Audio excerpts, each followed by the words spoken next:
গাড়ি থেকে পড়েছে চিতাবাঘের বাচ্চা। টাকি রোডে বাঘরোল দেখার আতঙ্ক। টাকি রোডের রাতের অন্ধকার নেমে গেছে। ঠিক সেই সময় বেড়াচাপা দক্ষিণ কাউকেপাড়া এলাকায় দেখা গেল বড় আকারের এক ডোরাকাটা প্রাণী।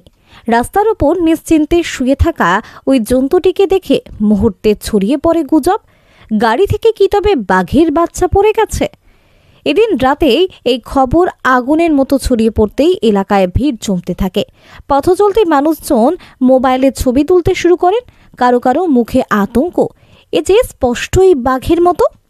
কিন্তু কিছুক্ষণ পর্যবেক্ষণে স্থানীয় অভিজ্ঞ সম্পন্ন কেউ কেউ ভালোভাবে দেখে বলেন এটি বাঘ নয়, বাঘরোল বা মেছো বিড়াল।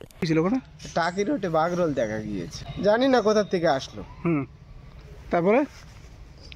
তারপরে সব মানুষ আতঙ্কে আছে, দেখছে। অনেকে কি ভেবেছিল যে চিতাবাঘ, তারপরে মানুষ আতঙ্কে আছে। আসলে ওটা চিতাবাঘ ছিল না, ভালো করে দেখা হলো ওটা বাঘরোল। বাঘরোল ছিল। আচ্ছা, বাঘরোল কি খুব বেশি দেখা যায়? না, দেখা গিয়েছে, জানি না কোথা থেকে আসলো। বাঘরোল সাধারণত হাওড়া, হুগলি সহ সুন্দরবন এলাকায় মাঝে মধ্যেই দেখা মেলে। এমন ধরনের বন্যপ্রাণী আকারে বড় হলেও প্রকৃত বাঘের মতো ভয়ঙ্কর নয়। ঠিক কিভাবে এটি রাস্তার মাঝে এসে পড়ল তা এখনও স্পষ্ট নয়।